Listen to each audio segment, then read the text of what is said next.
beaucoup de choses dans tous les sens d'ailleurs, hein, et c'est pas simple puisque le climat est tendu. Et donc j'entends beaucoup parler d'irresponsabilité, de manque de respect.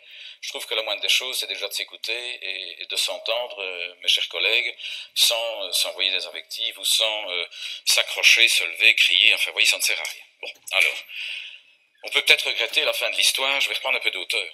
Chers amis, on peut peut-être regretter la fin de l'histoire, mais pour moi qui suis attentivement l'évolution de la province depuis 20 ans, avec d'autres collègues dans cette salle, et sans doute le personnel qui y vit depuis de nombreuses années, pour moi cette fin d'histoire, elle était écrite.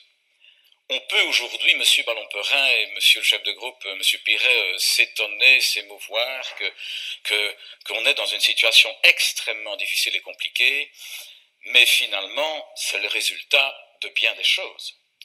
Autrement dit, ce n'est pas en se levant un certain matin de juillet que monsieur le député président, monsieur Van Espen, entouré de ses collègues, décidait de faire une réunion comme ça, tout à coup, en décidant ou en imaginant réduire d'autant de millions les dépenses de la province. Est-ce que c'est une volonté provinciale d'une majorité? MR, CDH, défi? Non. Non. Est-ce que c'est une volonté de faire du mal? Non. Certainement pas. Reprenons le fil de l'histoire. Depuis de nombreuses années, je vois, moi, une dégradation de l'image de l'institution provinciale. J'ai vu, année après année, des coups de boutoir dans cette institution provinciale. Quand je dis institution, M. Ballon-Perrin, je ne vise pas que le politique. Je vise aussi le personnel qui est derrière. Je vise les services qui sont derrière. Au point que nous entendons les uns les autres, et ne soyons pas naïfs, ne mettons pas la tête dans le sable, nous entendons les uns les autres dans la population, à force de coups de boutoir sur cette institution, que cette province ou que les provinces ne servent à rien, que les services n'existent même plus, n'existent pas. Qui peut dire aujourd'hui, sur la place derrière où le personnel se réunit, à part le personnel, à quoi sert la province de Namur? Ah oui, quand je dois donner le cours à mes étudiants, qui cherchent désespérément pendant des minutes, ils arrivent à me dire, après quelques minutes, parce que je les mets sur la voie, Cheftogne, oui, effectivement, Cheftogne, oui. Ah oui, ah c'est la province. Ah oui, ça on connaît. Ça on connaît. À part ça, ne leur parlez pas d'école, ne leur parlez pas des services sociaux, ne leur parlez de rien. Jeunes ou moins jeunes, l'institution, après coup de boutoir sur coup de boutoir, venant de certains partis précis, a fini par disparaître dans la tête des gens. Ça, c'est une réalité. Deuxième élément que j'observe, attentivement depuis 20 ans. Il est facile de s'émouvoir aujourd'hui, particulièrement des bancs de l'opposition. Mais qui tenait la plume? Qui a tenu la plume de cet accord régional? Moi j'ai la réponse, M. Ballon-Perrin. Vous aussi. Qui a écrit le texte d'une réduction drastique des dépenses de la province ou des provinces? C'est toujours pas mon parti. Attendez, laissez-moi parler, M. Ballon-Perrin. On n'est pas au théâtre ici. Je parle. Non. Laissez-moi parler, je vous ai écouté sans interruption. On ne va pas recommencer le petit jeu de l'effet Piret. Vous avez eu votre temps de parole, vous l'aurez encore si vous le Voilà, bien sûr. On est là pour s'écouter respectueusement et je vous en remercie. Je n'ai pas levé le ton ni la voix. Et j'ai même dû supporter des choses que vous avez dites sur ce qui me concerne à moi, des propos que je n'ai même pas tenus, M. Ballon-Perrin. Donc voyons, soyons respectueux. Je n'ai pas l'habitude de vous parler, nous ne sommes pas des grands amis, donc je ne vois pas d'où vous sortez ces propos, mais ce n'est pas grave. Donc, revenons sur cette deuxième évolution. Qui tenait la plume un soir dans un accord d'un gouvernement wallon? 3 partis, dont les vôtres, messieurs les membres de l'opposition. Qui tient la plume de l'exécution de cet accord régional? Un ministre qui fait partie de vos partis, messieurs les membres de l'opposition. Qui aide les provinces à essayer d'en sortir? Moi, membre du groupe CDH, j'aurais espéré que la région donne des lignes claires, précises, directrices, pour aider les provinces à faire les coupes sombres que nous sommes obligés de faire aujourd'hui. Je n'ai rien vu venir de très précis. Au point que nous avons dû, les uns et les autres, nous retrouver à des réunions provinciales à 2 reprises pour essayer de dégager ensemble, constructivement, M. Piret, les lignes qui permettaient de dégager ces économies. Il est quand même malheureux qu'on n'ait pas de lignes, de feuilles de route, de plans, de canevas, rien. Abonnés absents. réduction obligatoire, et puis débrouillez-vous. Avez-vous entendu les autres provinces aujourd'hui s'exprimer? Non. Vont-elles le faire? Oui. Allez-vous nous faire croire qu'il n'y aura pas de réduction de services? Allez-vous nous faire croire qu'il n'y aura pas de désengagement? Allez-vous nous faire croire qu'il n'y aura pas d'économie? Moi, je vous réponds oui. Et pourtant, je ne suis pas dans ces majorités dans lesquelles vous êtes, mes collègues, chefs de groupe de l'opposition.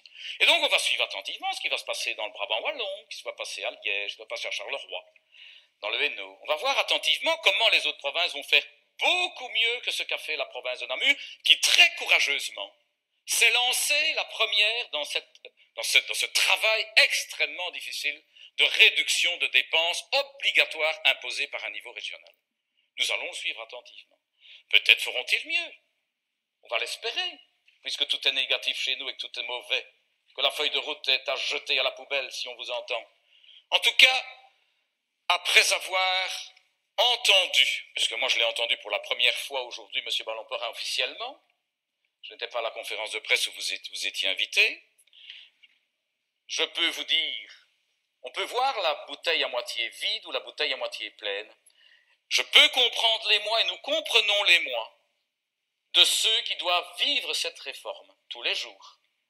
Ce n'est pas de gaieté de cœur, on l'a assez exprimé du côté de la majorité. Mais du côté de cette bouteille à moitié pleine, on a au moins une institution pérennisée. Et comme vous avez été soucieux de le souligner, monsieur le chef de groupe socialiste, je l'ai fait en son temps, vous vous en souviendrez. Si la province aujourd'hui est encore là, c'est aussi grâce au moment où on a tenu les plumes. Des partis ont souhaité que l'institution existe toujours. Elle est toujours là aujourd'hui, elle est pérennisée. Le plan qui vous est proposé pérennise l'institution provinciale et les services pour des années et des années, contrairement à ce qu'on a imaginé depuis 10 ans. 2. La clarté. On peut critiquer, évidemment. On l'a dit, ce sont des choix, mais le plan est clair. Alors vous me direz, l'opérationnalisation n'est peut-être pas encore claire. Ben, évidemment qu'elle n'est pas encore tout à fait claire. Vous ne pouvez pas à la fois exiger sur un mois l'ensemble des mesures à prendre et les conséquences dans le détail de ce qui va être pris. Donc laissez le temps, effectivement aux réunions avec les partenaires sociaux, effectivement aux réunions avec les services, effectivement aux réunions politiques dans lesquelles nous sommes pour concrétiser ces plans. 3. Ben voilà, vous avez donné une lecture de perte d'emploi conséquente de 20%, monsieur Piret. Moi, je n'ai pas cette lecture-là. J'entends que l'exécutif provincial nous présente une ligne et une feuille de route où on a tout fait pour préserver l'emploi, où on a tout fait pour garder le maximum de membres du personnel. Donc, peut-on se plaindre qu'avec un paquet d'économies de plusieurs millions d'euros, il y ait quelques emplois en difficulté? Dans n'importe quelle entreprise publique ou privée, vous aurez forcément des conséquences en matière d'emploi. Venir demander des gestes en matière politique, c'est facile. Je trouve que c'est même fort démagogique. Parce que ça veut dire, si je prolonge à d'autres niveaux de pouvoir, vous allez demander aux communes de supprimer des échevins dans les communes où il y a difficulté. C'est le même raisonnement, hein.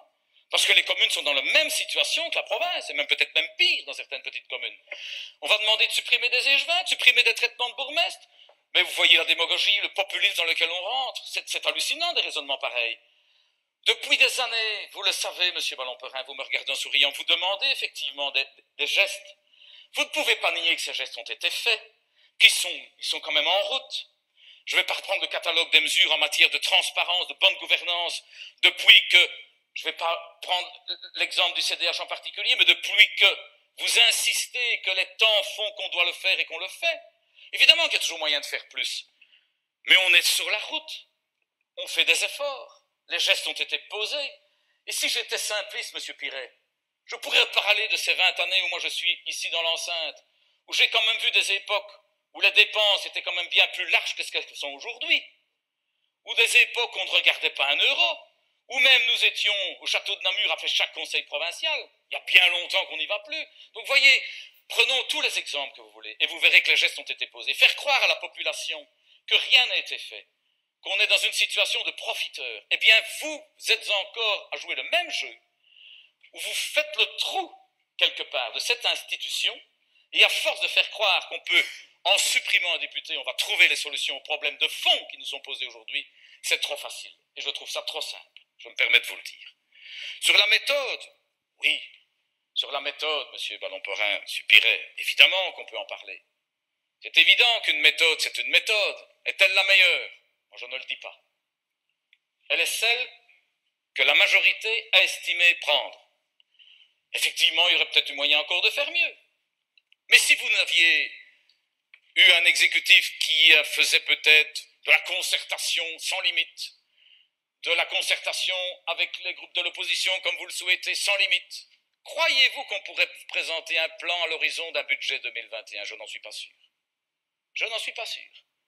Je n'en suis pas sûr. À force de faire croire aussi que la concertation résout tout, moi je n'en suis pas sûr.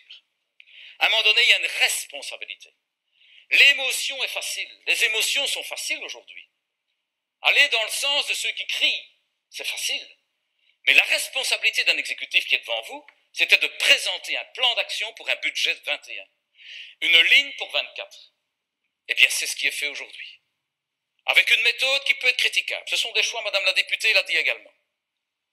Au moins le mérite d'exister. C'est au moins là. Et donc, en conclusion, je vous dirai au nom du groupe CDH, c'est pas de gaieté de cœur qu'on est devant vous. Évidemment.